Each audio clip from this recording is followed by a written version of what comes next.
Okay, good afternoon everyone.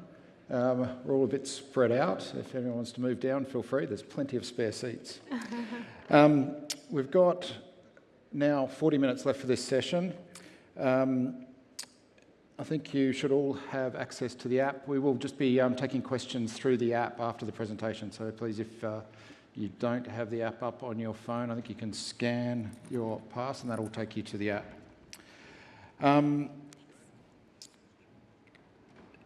We'll have a warning bell with 5 minutes to go, so if you hear that, we'll be looking to wrap up fairly quickly and finish on time to get everyone to lunch. So today we have Estelle Liu presenting on Aware Super's retirement planner, sorry. Shang Wu was also supporting the presentation but couldn't be here today. So Estelle is a fellow of the Institute and a chartered enterprise risk actuary, and she's convener of the Actuaries Institute's Superannuation Projection and Disclosure Subcommittee. So very relevant to the topic we've got at hand. With that, I'll just hand over to Estelle.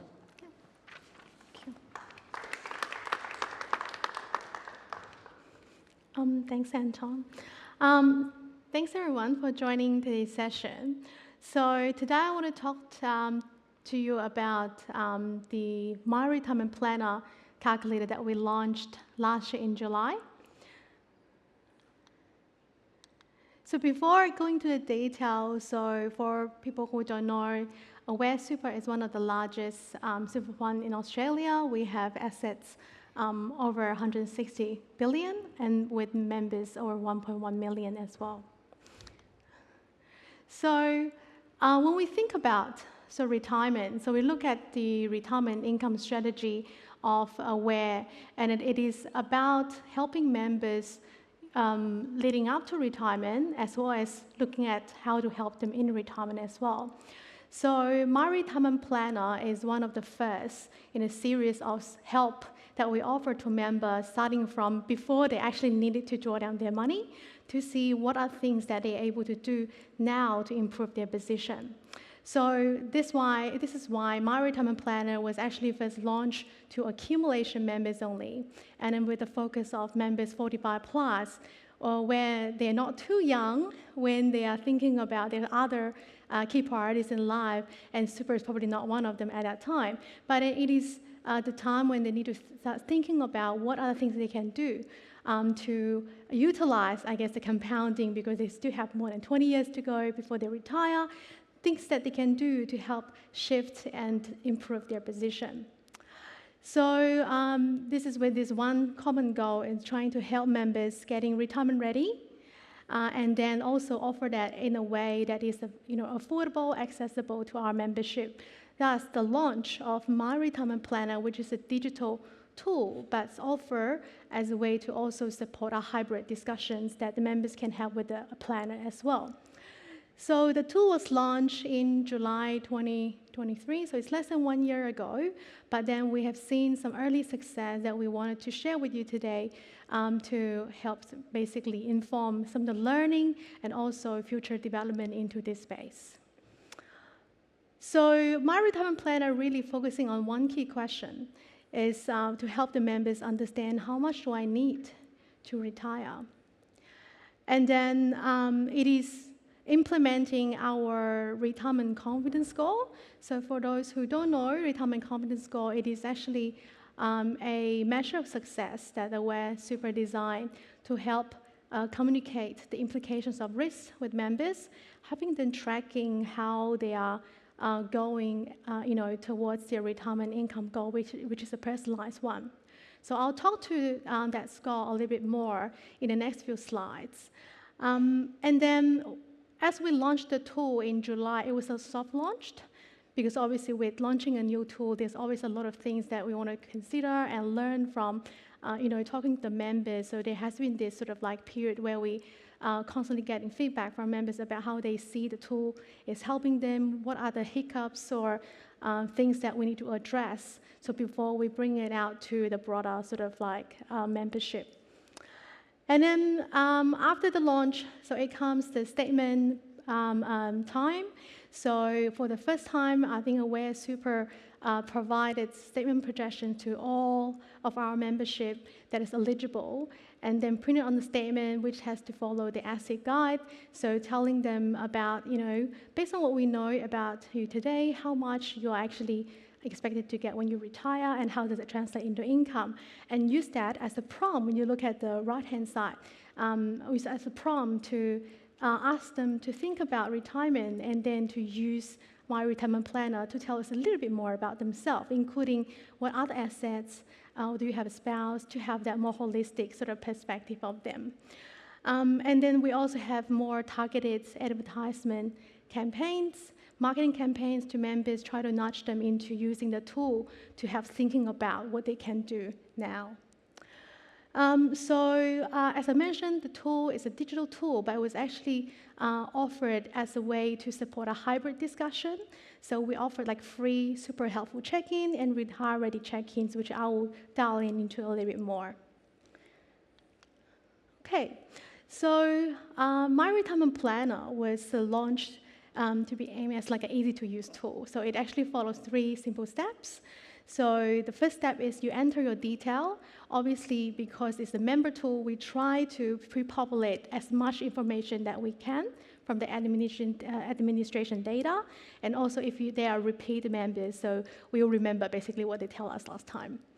And then that is asking them to put in all their financial information, including their other assets and spouse. And the second step is about your goals. So select their retirement lifestyle goals and income.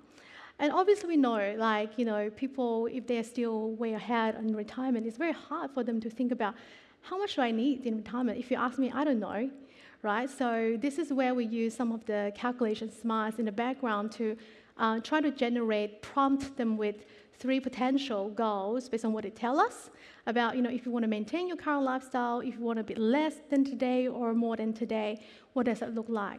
It serves as a guide to members to start thinking about that. If members closer to retirement, they know how much they actually need in retirement, they can put in a custom number as well. So that's the second step. So first step about what they have, second step is about what they want, and then the third step is then we show them the results about, okay, how you are tracking. And then the retirement confidence score is probably the most prominent number that we show to them.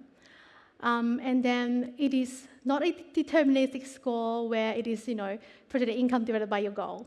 Because we know, I think that number there is not helpful enough to help members inform what they need to do. It is actually, in the background, it forecasts forward stochastically over the future. So as an actuary presenting in an actuarial conference, it's very hard to resist putting a formula in there. So I'll try to illustrate to my best, visually what it means. So we forecast forward.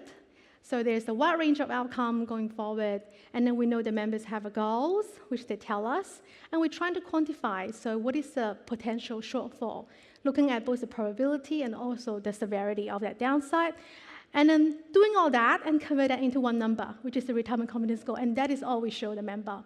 Because that is what our members tell us that they were able to understand. Because intuitively, a higher score is a better score.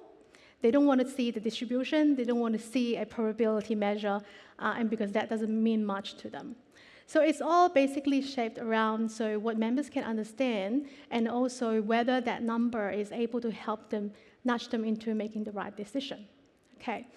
So since launch, we do see some really, really good usage number, and then we have 68K usage since the soft launch. And that is actually covering 8% of our targeted 45+ membership, so in under a year. So we do believe that that is actually giving us quite a large starting membership base to start being able to derive useful insights that we can say at scale to understand our members' behavior, to inform more personalized nudges and things like that. And then 50% went through the tool and get to the result page. So the stats is actually much higher for repeat user, like 80%, because trying to understand what's going on, because sometimes a member click into the tool for the first time and realize, oh, actually, there's a lot of information that I need to, put into to really understand this. So they went away and come back at the right time with the information to go through that. And then the completion rate for non-first-time users is actually 80%.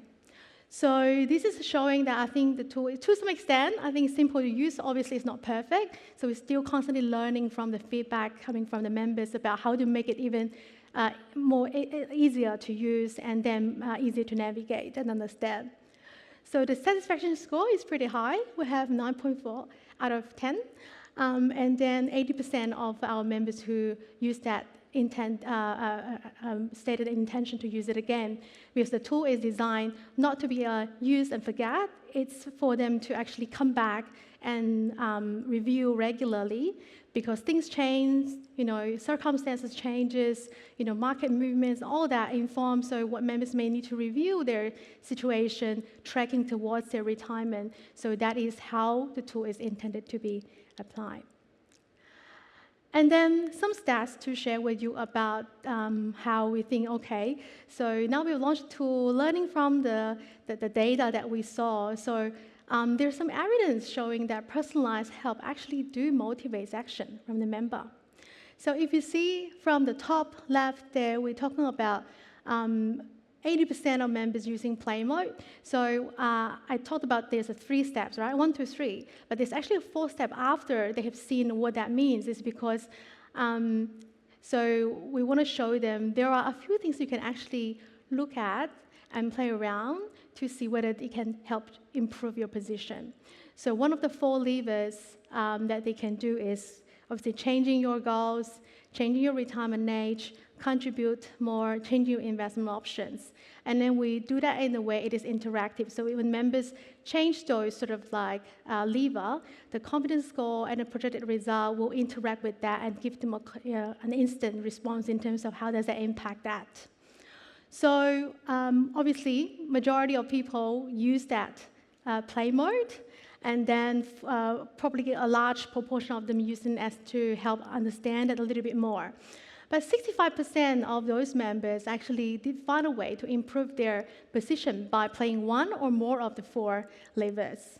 And then when it comes to the personalized nudge of the income goal, so majority of members use that because we know there's a power of nudges. So 80% of members win the tool and actually pick one of the 3. And then a smaller proportion of members using the customized, but we do see this age differences there. As people getting closer to retirement, a much larger proportion of members using customized because they know with a bit more understanding about how much they actually need in retirement. So about actions, okay. So following the use of the tool, but that is not the end of the story, because then it is about implementing what you put down as an action to see whether it's actually improving your position. So we do observe that greater than 15% of members take actions and with additional contributions post-placement play mode. It is a continuous monitoring that we're looking at as well. And also more than 20% of those investing in cash switch back. So during the COVID market crash period, we observed a lot of people got panicked and they switched to cash, but they never switched back. And then having this tool to help them understand the wide range of outcome and how the score is actually computing that, it's actually giving them basically the understanding about the downside of keep investing in cash and see that, okay, maybe I should actually switch back. And in the stats that we show, we compare not only just the switching activity, but also the direction. So members switching out from cash versus members who were in My Super but switched out to a different option, it was actually 6 times more than that. So I think some of these stats help us understand, okay, so if you do it right, and then you nudge members and give them the right information, it does actually translate into members taking actions to improve their position, which is quite lovely to see. And then let me talk a bit about the hybrid experience, because the tool is one thing. A lot of members were happily, comfortably using the tool online without having to talk to someone. But we know retirement is quite a personal thing, and then some people do need that personal touch. So we offered a super helpful check-in, which is free of charge. And then since launch, it's been utilized really well by members. And then 90% of those members attended the super helpful check-in was actually new to advice. It was the first advice appointment they ever come to understand their position. And then with a very high satisfaction score as well, I think it's 9.5 out of 10. So the conversation is adding that human element to help them understand, okay, whether you have used the tool right, and also what does that mean, and what are things that you can consider. And then following that, so more recently in November, we then also launched a retire-ready check-in. So that is aiming to help members that are actually less than 12 months away from retirement, so much closer to that period. And then to have a bit more targeted conversation about retirement. And then using the tool on the background to help them understand the position, et cetera, et cetera. So this series of offers were basically, first part of the whole series of offering that we're trying to bring out, and we're actually currently in development of the retirement-specific version of the My Retirement Planner, which is focusing on the members which is in this cohort, very close to retirement, and then it would actually look at things more about how you should draw down in retirement, what are the things that you should consider in retirement, and then more specific about product allocations, consideration, etc. So that's going to have a more targeted sort of like specific needs for that. I'm very excited that we're developing that and hopefully be able to launch that soon. Bringing this back, so basically why we're looking at this, because we know it's very important if we wanted to provide members with a good retirement offer. So we need to start looking before they retire. And then leading up to retirement, consider things that they can do to help improve their position. And when they come to closer to retirement, help them consider what are the options. And when they're in retirement, then looking at more specific about things that to help them better optimize their retirement income. So focusing on that is very important.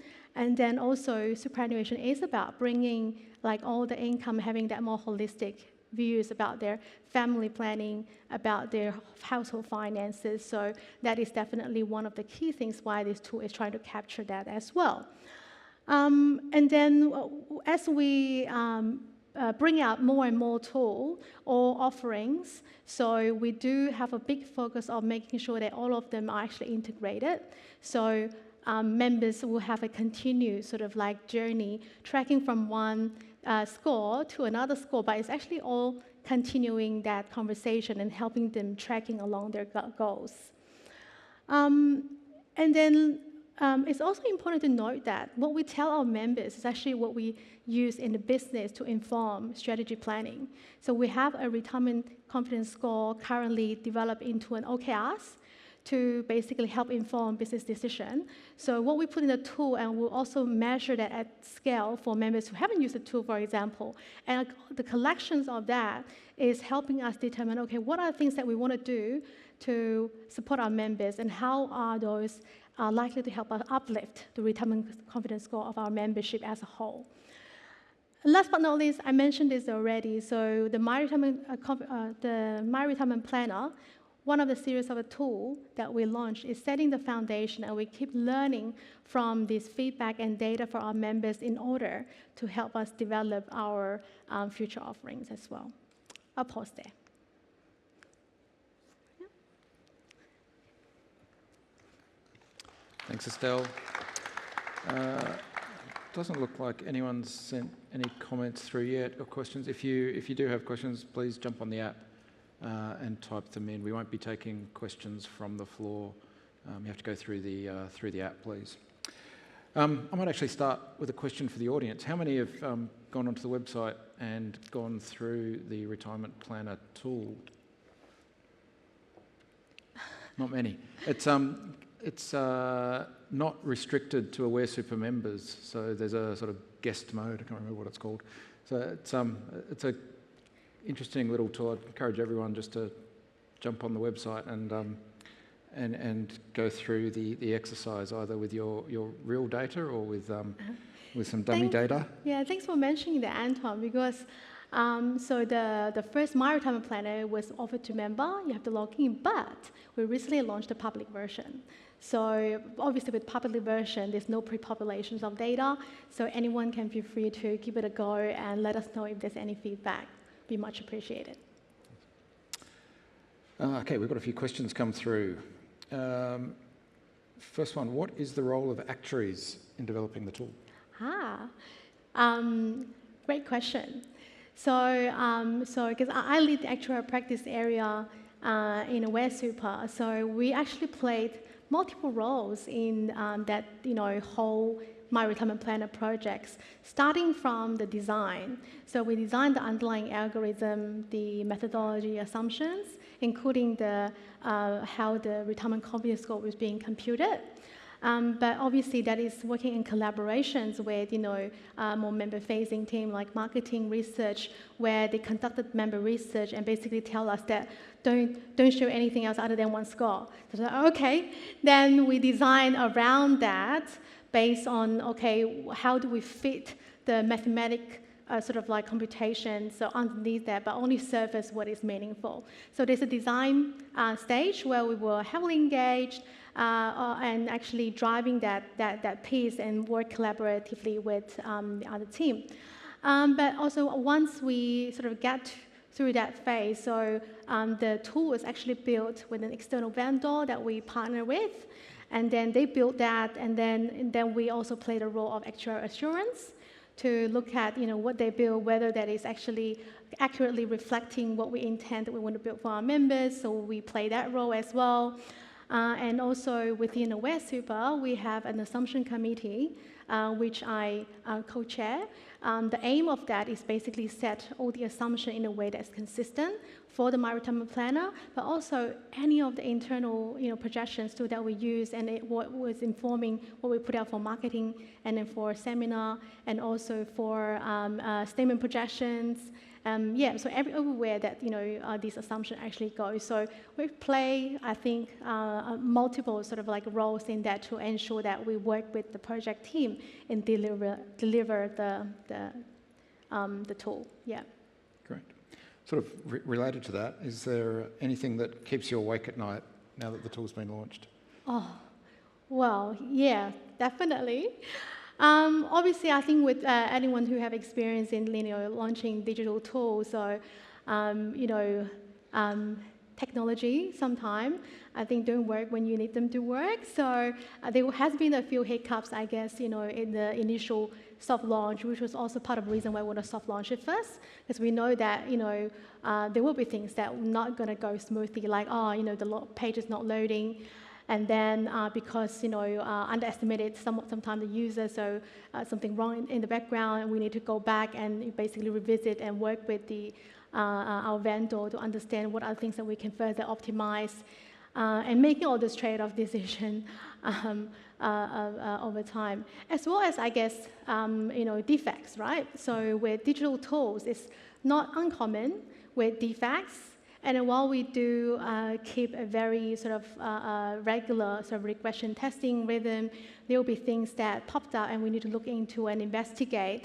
And an actuarial team is basically responsible for investigating and then come back to the business with suggestion in terms of how do we address those items. So I think these things, because it is member-facing, so it's not like a tool that is sitting on my desktop where it's like, okay, it's not working today, it will just work tomorrow. But when it comes to the member, I think it has that extra pressure just to make sure that things go smoothly and things to be addressed in a timely manner.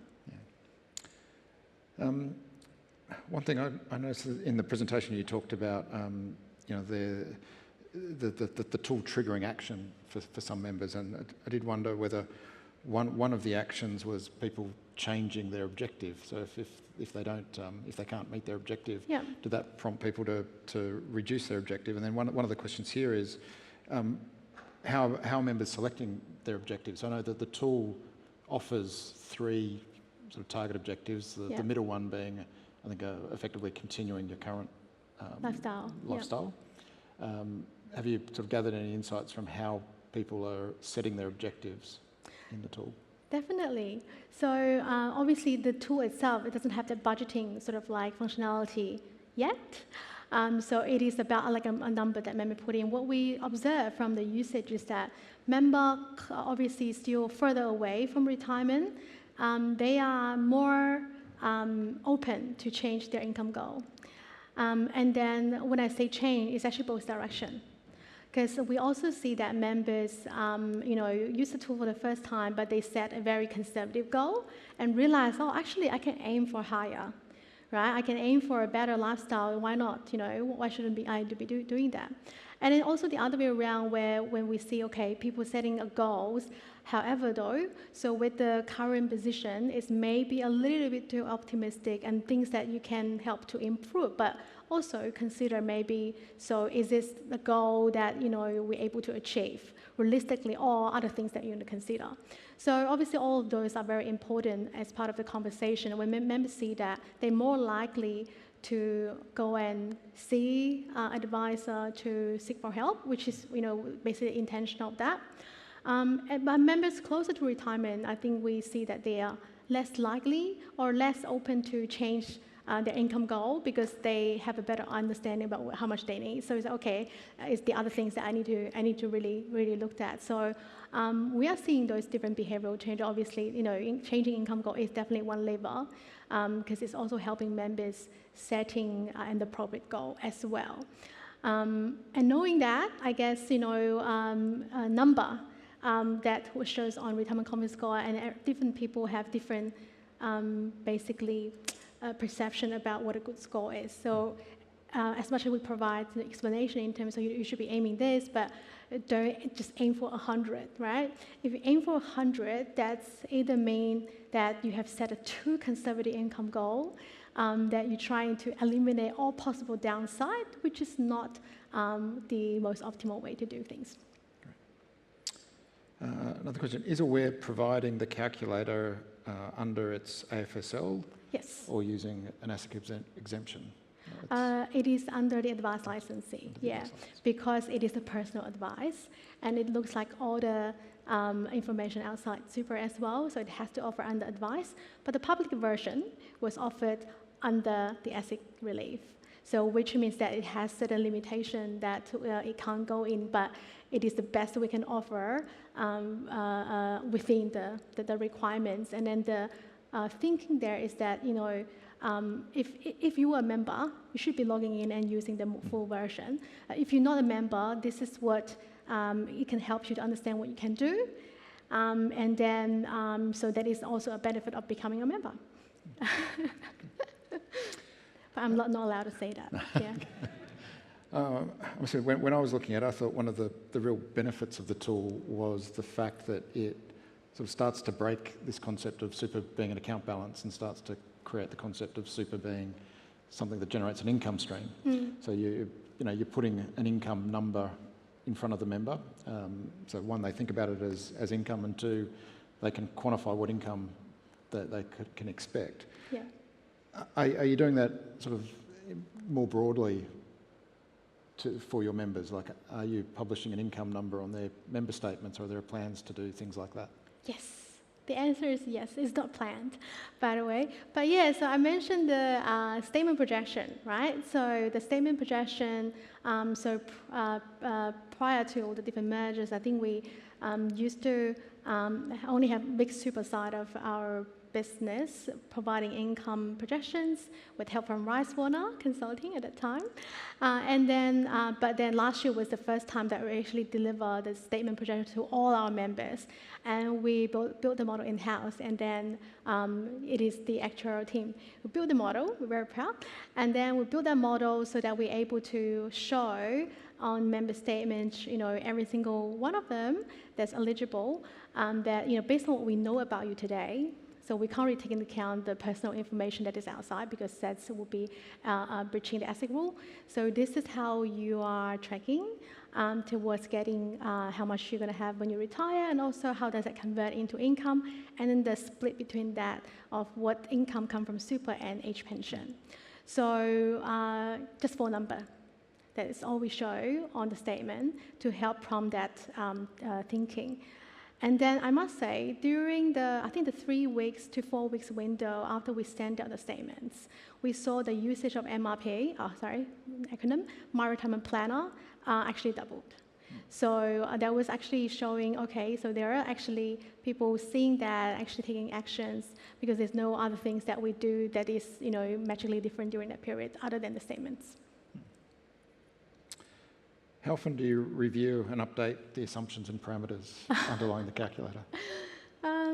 So we have a quarterly assumption committee meeting, but I think the majority of the assumptions are either data-driven, and then we need to make sure that it's alignment with any ASIC requirements, as well as the Actuaries Institute published, papers guidance, which the subcommittee I'm chairing also contribute a lot to. So so we reviewed it every 3 months, but the big sort of assumption changes happen on an annual basis based on experience analysis. From my playing around with the tool, it appeared to me like the focus of the tool is more around a deterministic view of the members' longevity. Now, you mentioned stochastic investment assumptions underlying the confidence score, but does the tool allow for any variation in life expectancy? That's a really great question. So the tool was actually designed to put one number for now. The reason being that it is for accumulation member, and we put a number of 95, not 84. The reason being, I think it also help educate members about longevity. So a lot of our members actually shows that members can't think about planning for the next 10, 15 years, but they hardly can think about planning beyond that. And when it comes to retirement planning, they often think about so how long their parents live until. I think there's definitely a lack of understanding about longevity, what that means. So part of this is obviously, so if they don't know that it exists, they wouldn't want to worry about, why do I need to manage it? What is longevity risk? So this big element of that, and it needs to start in the accumulation phase. So we have set the number in 95. Sometimes it actually does trigger discussion about, so I don't think that is what I need to plan for, this too long. So then we start having that discussion. But the current retirement-specific tool that we're building is definitely having that functionality, but again, having a big elements of education just to make sure that people think through that, guided through in terms of selecting what that means, and also with a lifelong income consideration as well. So it's not about just selecting an endpoint, is also about protecting that risk about living longer than you expected. Let's come back to the data, and I had a similar question, but someone's asked, in terms of the inputs and I guess the outputs to the tool, are you using that to sort of proactively come back and contact members and nudge them? So the tool itself has a nudge and some suggestions put into it depending on what happens. Yeah. But is there anything sort of more active either currently being done or being planned to use those insights to actively contact members? Definitely. I think it's all form part of the engagement journey that we wanted to utilize the data that we know to proactively help them and reach out to them to offer help when we see there are signals that, okay, there are things that people may need to consider. But I must say that we are doing them with care, because you want to make sure that you target it and provide useful information, but not bombarding them with lots of information when it may not be helpful that way. So yeah, the short answer is yes. So it is forming part of our engagement journey that we are designing, looking at the usage data and also looking at the specific cohorts within that usage data to see what are the cohorts that we can start looking at, and maybe that could be a conversation to triage to different help offers. I guess when you were designing the tool and sort of in terms of the way you're rolling it out to members, do you have a sort of perception of the individual members' level of understanding? So, we mentioned this morning about financial literacy being low. Is it targeted at the average member, the more financially literate member, the less financially literate member? Is it designed for everyone to use? I would like to think it is designed for everyone to use, because that was a starting point about designing a tool, but then we start with the member human-centric design. So we went through the research, the member study, to understand what people can comprehend. It is not about the most accurate tool, to be honest. I think that the more I work with, non-actuaries, I guess it's about, so how do we develop something that is meaningful and nudge people to make the right decision? So I think that has been the mission, and it is has always been the mission. And then, so all the design and basically the enhancement that we're doing are making sure that that is being addressed. Obviously, as I said, the tool is not perfect. It has still requires members to spend time putting in the detail. So we try to basically make it as frictionless as possible. And then hopefully with the help of the super helpful check-ins and then retired check-ins, so it has that human element to help members with using the information coming out from the tool to make a more informed decision. Yeah, so at the moment, it's the sort of next stages, if you like, involve a sort of human advisor, human contact. Are there plans to sort of roll it out in a more sort of purely digital fashion, so you could sort of expect 100% of members to get advice, in inverted commas, guidance from this tool and act on? Are you talking about like an AI advisor? No. So maybe not today, but assuming the QAR rules sort of allow a broader range of advice, is this the mechanism that you could use to deliver that to members? Yeah, I think it's definitely part of the thinking is, again, so one of the key goals is to offer help to members at scale. And the only way that you can make it at scale is when you're able to support them with the volumes coming through. So at the moment, I think we are starting with, the starting point was like a pilot. But then I guess the aim is wanted to learn from this experience and see, how can we offer it at a larger scale. So based on the current sort of usage, and then I think the demand and then the supply is actually quite appropriate. But yeah, so I definitely look to consider, further enhancement to that in terms of, the scaling when we see the needs to do that. Yeah. Great. I was asked, can you give some more detail about how you use the data from the tool to support business planning? How do you? Okay. So with the information that members put in, it's a really rich data set, right? So there are actually so many use cases. If I just pick one, so knowing a member's other asset situation, their spouse, so it helps us inform, and at scale as well, because we're talking about 8% of our targeted membership is actually not a small, sample size. So we use that to consider, okay, so these are the situations of our memberships, and that helps inform what do we need to focus on when we design retirement income offering. And then the cohorting, okay, so how likely our members do need to, get age pension support, and then what is the sizing of that to support basically business planning, okay, where do we invest the best? Because, there's all these things that we want to do for our member. And then with limited resources, we have to prioritize and to make sure that we maximize the benefits to the member with the cost that investing into. And then this data have started to help us inform those decisions, basically outside the My Retirement Planner, but also the offerings that we are designing and then we're trying to bring out to our memberships. Yeah. Which I think partly answers this last question, which is, what are the elements in the retirement planner? So I think there's levers around your investment choice, the age you retire, income goal, contribution, yeah, and contributions. Sounds like in the future there may be some product choice options as well if there's more than an account-based pension available to members. That's right. I think that is going to be the focus for the the current retirement focus tool that we're designing, obviously. So it is not a secret. So we are developing our retirement offering with the consideration of lifelong income or longevity solution. There's a lot of terms that people refer to that.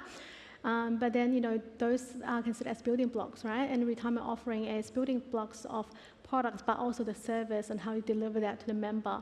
And then the experience has to be personalized. So even though I think some of the building blocks can be more standardized and then say, okay, we have this and this, but put them together, deliver to the member, that experience has to be personalized because everyone is different. Yeah. Great. Okay, I think we've gone through all the questions that have come through. We've got less than a minute to go. So last call. If we're done, I might stop there and thank Estelle. Thanks, that was really interesting. And thanks, Anton. good luck with the tool. Thanks, everyone.